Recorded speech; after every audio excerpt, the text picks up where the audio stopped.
দেখুন দেবী সন্তোষী, এখন তো আপনার ভক্ত আপনার কাছে প্রার্থনা করছে, তাও আপনি ওর সহায়তা করছেন না কেন? দেবী পৌলমী, আপনার ভাই মর্তলোকে অসুস্থ হয়েছে এবং মর্তলোকে জন্ম মৃত্যুর বিষয়ে কোনো দেবী দেবতাই হস্তক্ষেপ করতে পারেন না। কিন্তু হ্যাঁ, আমি অবশ্যই চিকিৎসকের মাধ্যমে ওকে আশীর্বাদ অবশ্যই করব। আমি আপনার আশীর্বাদের অপেক্ষা করব, কিন্তু তারপরেও যদি আমার ভাইয়ের পরিস্থিতি ঠিক না হয় তখন আমি পুনরায় আসব।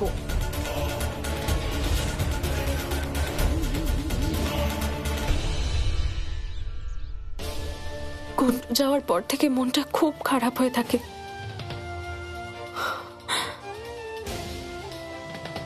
এক কাজ করি, সন্তোষী মায়ের মন্দিরে যাই। মায়ের কাছে গেলে মনটা একটু ভালো লাগবে।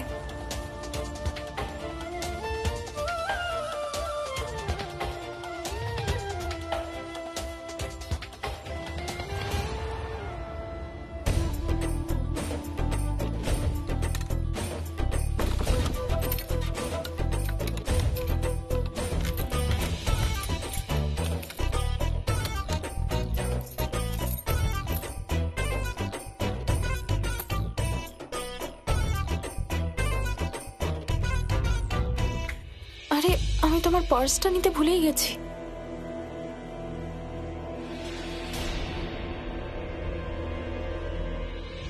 ঘরে তালা কে দিল? আমি লাগিয়েছি বৌমা।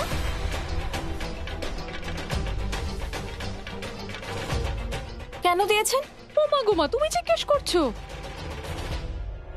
তোমার জন্যে আমার সোনার টুকরো ছেলেটা বাড়ি ছেড়ে চলে গেছে। আমাদের গুড্ডু আজকে নিজের বাড়ি ছেড়ে চলে গেছে। গুড্ডু যখন এই বাড়িতে নেই, তুমিও এখানে থাকতে পারবে না। যাও যাও, বেরিয়ে যাও। মা, এইসব কাজকর্ম করে আমাকে পুরনো শর্মিলীর মতো ব্যবহার করতে বাধ্য করবেন না। আমি সন্তোষী মায়ের ভক্ত ঠিকই, কিন্তু নিজের অধিকারের জন্য এখনো লড়াই করতে পারি। আরে বাবা, যখন সম্পর্কটাই নেই আর যখন গুড্ডুই তোমাকে ছেড়ে চলে গেছে, তাহলে তুমি কোন অধিকারে লড়বে? ঠিক আছে, তাহলে এবার আমিও দেখি যে তুমি ঠিক কতটা লড়তে পারো।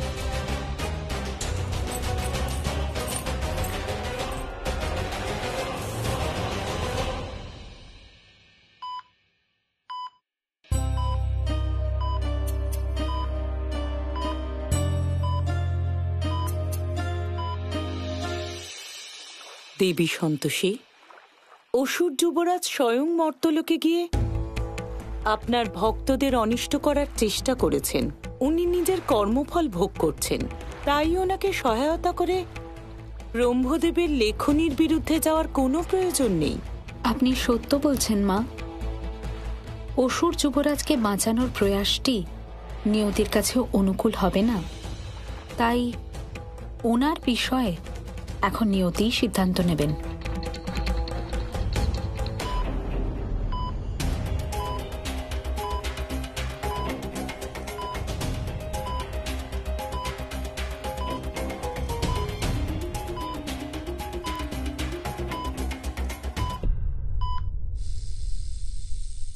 প্রবালের পরিস্থিতি আরো গম্ভীর হয়ে যাচ্ছে। দেবী সন্তোষীকে ওকে সহায়তা করতেই হবে। প্রবাল আমাদের পরিবারের সবার জন্য অনেক কিছু করেছে মা। যদি আজ আমরা ওর জন্য কিছু করতে না পারি, তাহলে আমি ভেতরে ভেতরে শেষ হয়ে যাব মা। ওকে তুমি সাহায্য করো, ওকে ঠিক করে দাও মা। আমার ভক্ত মন থেকে প্রার্থনা করছে, আমি কি করে ওর প্রার্থনাটি অস্বীকার করব? দেবী সন্তোষী, নিজের ভক্তের প্রার্থনা শোনবার পরেও কি আপনি প্রবালের প্রাণ বাঁচাবেন না? দেবী পৌলমী, আমিও চাই যে আপনার ভাই শীঘ্র, অতি শীঘ্র সুস্থ হয়ে অসুরলোকে ফিরে যান, কিন্তু সুস্থ হওয়ারও নিজস্ব একটি প্রক্রিয়া থাকে। আমি কোনো সিদ্ধান্ত নিয়ে ব্রহ্মদেবের লেখনীর বিরুদ্ধে যেতে চাই না। দেবী, আপনি যা খুশি করুন, কিন্তু আমার প্রবালকে সুস্থ করে দিন।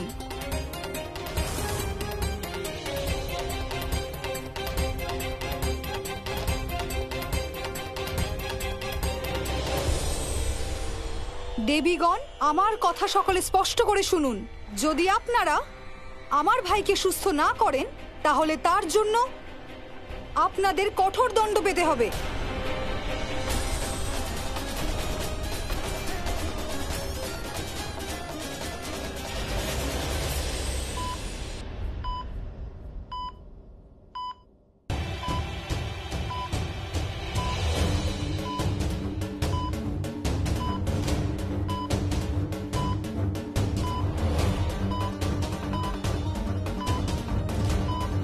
ওনার শ্বাস নিতে কষ্ট হচ্ছে, আর সেই কারণেই ওনার হার্ট এখন ঠিকমতো রেসপন্ড করছে না।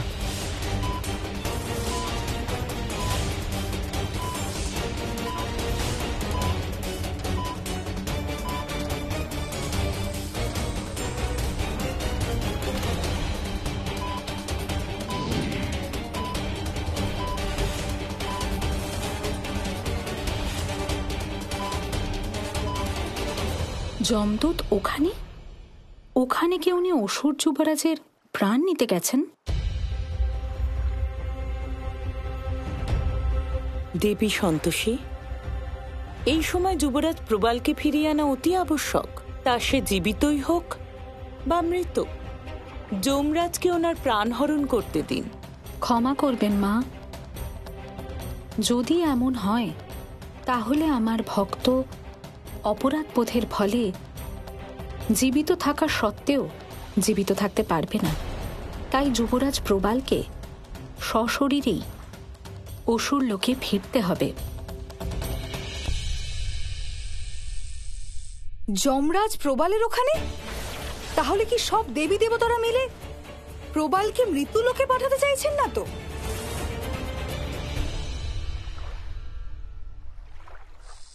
আমাকে শীঘ্রই যমদূতের সাথে যোগাযোগ করতে হবে।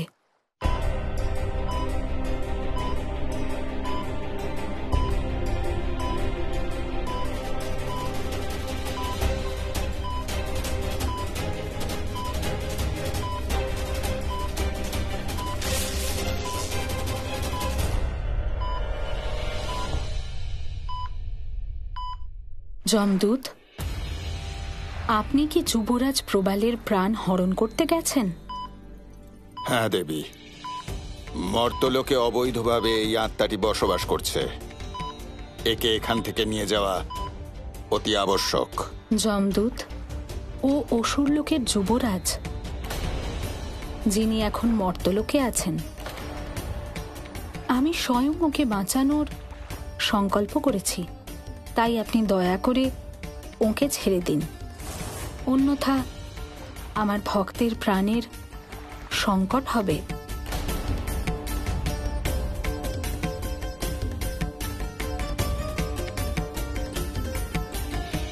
ঠিক আছে দেবী, শুধু আপনার অনুরোধে আমি ওর প্রাণ নিচ্ছি না,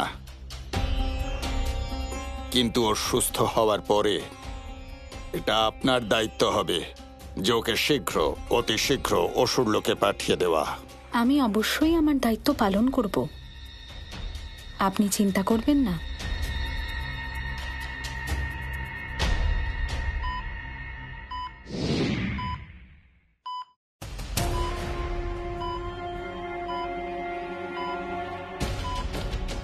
থ্যাংক গড, এখন সবকিছু নর্মাল লাগছে।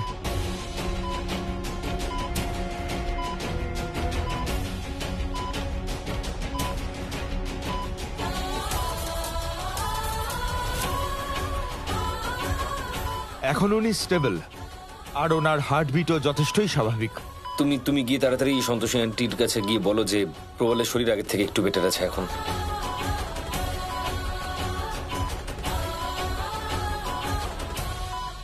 দেবী সন্তোষী আজ প্রবালের প্রাণ রক্ষা করলেন, যে ওনারই ভক্তের প্রাণ নিতে মর্তলোকে গেছিল। এটাই আমার সর্বশ্রেষ্ঠ বিজয়।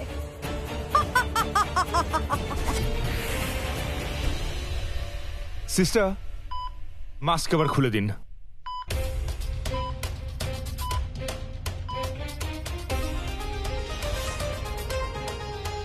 মূর্ছিত অবস্থা থেকে জাগ্রত হওয়ার সময় হয়ে গেছে।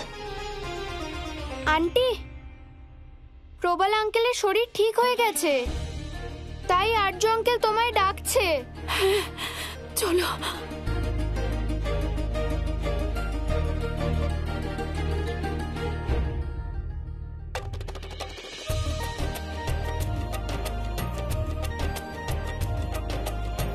মায়ের অনেক কৃপা, তাই প্রবালের জ্ঞান ফিরে এসেছে।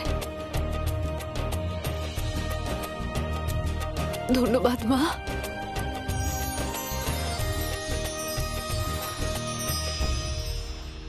আজকের দিনটা তো কেটে গেল, এবার কাল ভোরে একটি নতুন দিন শুরু হবে, যেটা সন্তোষীর জীবনের শেষ দিন হবে।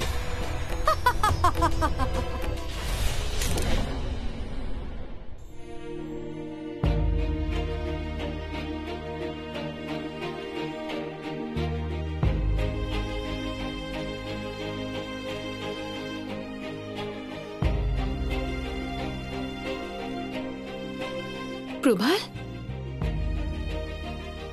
কেমন আছো?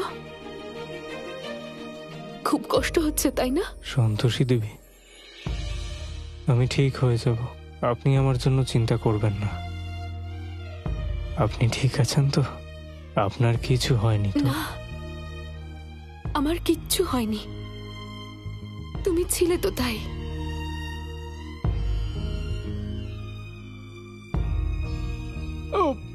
কি করছো? আপনি চুপ করে শুয়ে থাকুন।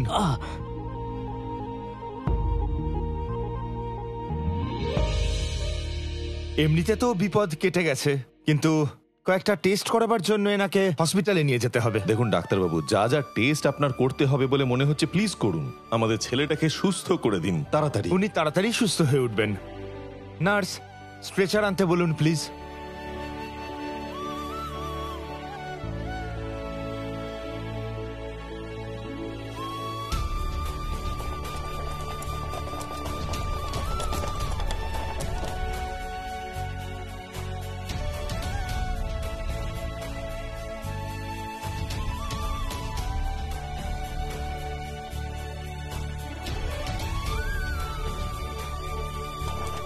চলুন।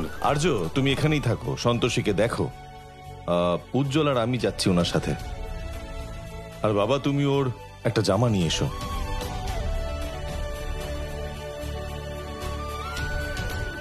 টেনশন করো না, ওর কিচ্ছু হবে না, সব ঠিক হয়ে যাবে। মা, আপনি দেখতেই পাচ্ছেন যে যুবরাজ প্রবাল এখনো সম্পূর্ণভাবে সুস্থ হননি। কিন্তু দেবী, ওনার এখনো মৃত্যু হয়নি। আমার মতে আপনি ওনাকে অতি শীঘ্র ডেকে নিন আর অসুর লোকে পাঠিয়ে দিন। মা, আপনি ঠিক বলেছেন, কিন্তু এখন উনি অসুস্থ আছেন এবং এই অবস্থায় তৎপরতা দেখানো আমার মতে অনুচিত হবে।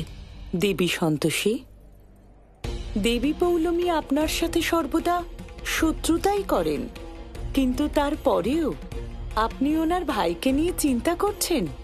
ধন্য আপনি। একজন দেবীর উত্তরদায়িত্বই হল অন্যের ব্যাপারে চিন্তা করা। মা, চিকিৎসকের পরামর্শের পরেই আমি যুবরাজকে এখানে ফিরতে নির্দেশ দেব।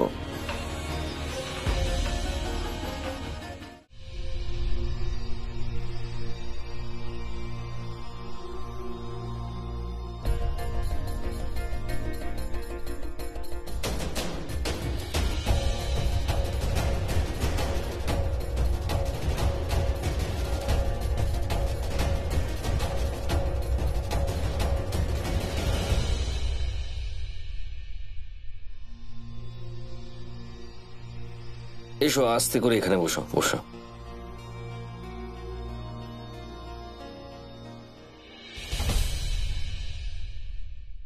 সন্তোষী দেবী, আমি নিজের লাভের জন্য নিজেকে কষ্ট দিয়েছি, এবার আপনি সর্বক্ষণ আমার নিকটে থাকবেন।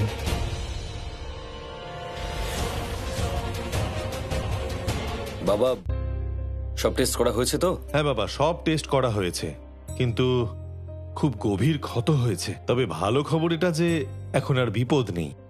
তবে আমাদের আগামী 10 দিন ওকে যত্নে রাখতে হবে যাতে তাড়াতাড়ি ও ঠিক হয়ে যায়।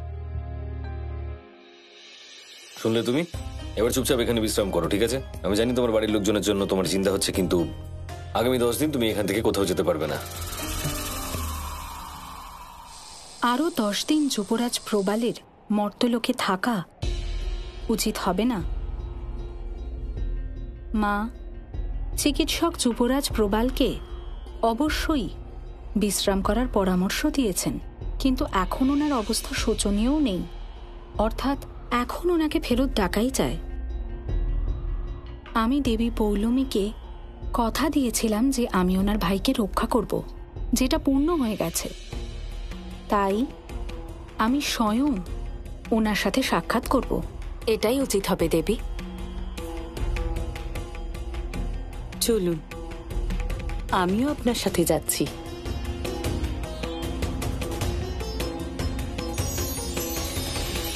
তুমি এখন এখানেই বিশ্রাম করো, আর্য স্যার এসে কিছুক্ষণ পর তোমাকে উপরে নিয়ে যাবে। আচ্ছা, এটা কয়েকটা ওষুধ আর ডাক্তারের প্রেসক্রিপশন, একটু ভালো করে পড়ে নিও যাতে কোন ওষুধটা কখন দিতে হবে সেটা তুমি বুঝতে পারবে।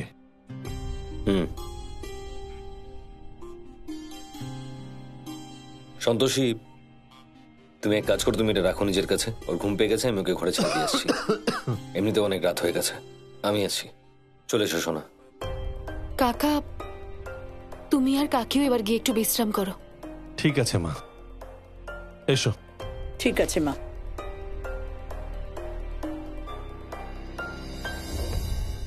প্রবাল, তুমি একটু আরাম করো, ওষুধগুলো খেয়ে নিও। আমি ঘরে আছি, কিছু দরকার হলে ডেকো।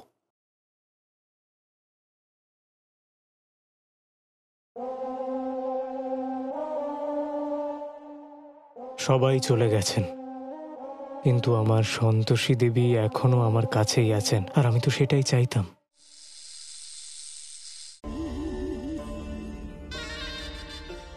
প্রণাম দেবী।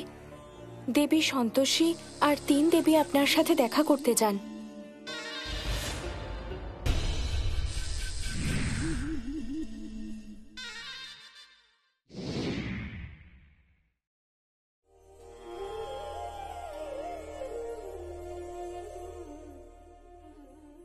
দেবীগণ, বলুন, আমি আপনাদের কি সহায়তা করতে পারি? দেবী পৌলমী, আমি আমার কথা মতো আপনার ভাইয়ের প্রাণ রক্ষা করেছি। এখন উনি সুস্থ আছেন, তাই এবার দয়া করে ওনাকে অসুর লোকে ফিরে যেতে বলুন, কারণ ওনার যা ক্ষতি হয়েছে অসুর লোকেও তার উপশম করা সম্ভব। কিন্তু দেবী সন্তোষী, আপনিই তো বলেছিলেন যে মর্তলোকে যা ক্ষতি হয় তার চিকিৎসা একমাত্র মর্তলোকেই করা সম্ভব। দেখুন, আমি আমার প্রবালের জীবনের ক্ষেত্রে কোনো রকম ঝুঁকি নিতে চাই না। দেবী পৌলমী, আপনি আপনার ভাইয়ের স্বাস্থ্য নিয়ে চিন্তা করবেন না। যদি প্রয়োজন হয় তাহলে আমি দেবতাদের চিকিৎসক অশ্বিনী কুমারকে অনুরোধ করব, উনি অসুর যুবরাজের চিকিৎসা করবেন। দেবী পৌলমী, আপনি স্বয়ং চিন্তা করুন, অসুর যুবরাজের এইভাবে মর্তলোকে থাকাটা অনুচিত হচ্ছে নাকি?